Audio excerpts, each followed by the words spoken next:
Es una época que en Europa se la considera de los grandes descubrimientos geográficos. Generalmente, cuando hay avances y novedades en la ciencia, suele haber cuestionamientos sobre las creencias religiosas y los dogmas de fe. El descubrimiento de América pone a las culturas indígenas en contacto con España, un país extremadamente católico, casi fanático, que tenía mucho temor de que llegara a América material bibliográfico inapropiado. Pero para eso existía la Real Pragmática, una suerte de control sobre todo lo que se imprimía, y especialmente un control hacia el material que se enviaba a América. La Real Pragmática establecía que no se imprimiese libro alguno sin previa licencia real. La gente debería leer libros religiosos. Se prohíbe la impresión y ventas de libros con coplas y asuntos de amor, pues estaban llenos de mentiras y vanidades. Aunque parezca increíble, estaba restringido el envío de novelas románticas. La idea de que los indios tenían tendencia al vicio no la permitía. Podía derivar en conductas inapropiadas para la moral cristiana.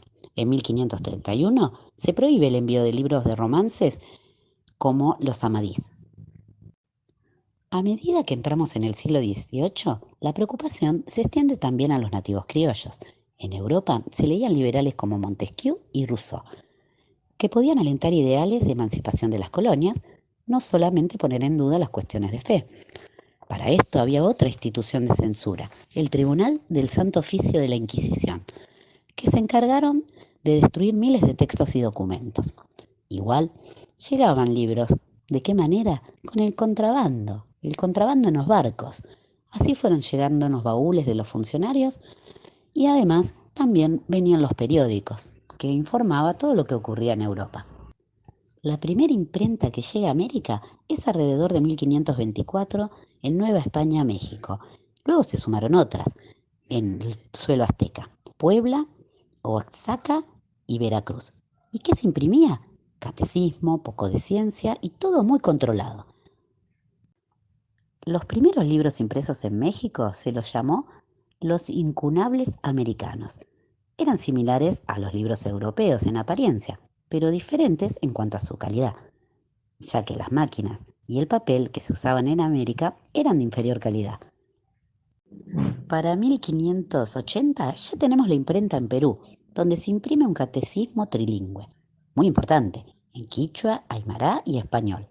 Muchos indígenas fueron empleados en los talleres de impresión. Con los jesuitas aprendieron también rudimentos de medicina moderna, ya que los conquistadores trajeron muchas enfermedades desconocidas. El rol más activo lo tuvo la orden de los jesuitas. Eran los responsables de la docencia, de la construcción de escuelas y de las primeras bibliotecas. Tenían sus propios talleres de impresión.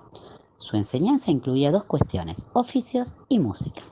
Las misiones estaban dirigidas por sacerdotes, habitadas por la población indígena, que así obtenían protección y evitaban ser cazados, sometidos o esclavizados si permanecían en su tierra original. Los asentamientos estaban en Misiones, en límite con Paraguay y Brasil. Del lado portugués, la esclavitud era legal. Del lado español, se aplicaba de modo clandestino. Construían la capilla y la casa de los padres en la plaza central, las escuelas, depósitos y almacenes. También ahí se construían las casas de los indios. Las misiones siempre fueron amenazadas y finalmente los jesuitas fueron expulsados de América. La imprenta de las doctrinas fue quizás la más importante de los jesuitas, que refiere a las doctrinas religiosas. Esta primera imprenta fue la primera en territorio de la Argentina. Se imprimieron 20 grandes obras que se necesitaban para el estudio y evangelización de los indios. Se supone que en algún momento pudo haber faltado papel o por excesiva vigilancia del rey, que se fue apagando el funcionamiento de esta primera imprenta. La primera imprenta con resonancia argentina fue la imprenta de Córdoba. La máquina había llegado de Génova en 1764. Se imprimieron manuales espirituales, se tradujo al castellano la pastoral. Una vez expulsados los jesuitas, la imprenta de Córdoba es vendida a Buenos Aires y se transformaría en la imprenta de los niños Expósito.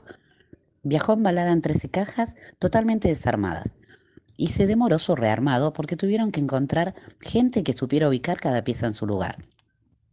En esa época había alto abandono de niños en el orfanato o casa de los niños expósitos. La imprenta fue una fuente de financiamiento para el orfanato. También imprimía documentos del virreinato. Los primeros 3 periódicos que se publicaron en Buenos Aires también se imprimieron allí. Fue el Telégrafo Mercantil, el Semanario de Agricultura, Industria y Comercio y la Gaceta de Buenos Aires. Las bibliotecas. Se considera que la primera del territorio argentino es en Santiago del Estero. También fue jesuítica. La utilizaban los frailes, los estudiantes y sobre todo hombres. Es decir, no hablamos de bibliotecas abiertas. En general el acceso era para sectores ilustrados, cultos y de poder. Desde Europa se traían libros para la venta y para dotar los colegios. Rápidamente proliferaron también las bibliotecas privadas, como un privilegio de clases y estatus. Córdoba no solo tiene la primer gran imprenta, sino también las primeras grandes librerías. Se destacan la Librería Grande, la del Orden de Predicadores, la de los franciscanos y la de los mercedarios. Tenían en su fondo bibliográfico la filosofía, la teología, la moral. Las encuadernaciones no eran excepcionales, simplemente en pergamino. No había ejemplares raros, solo lo necesario para estudiar.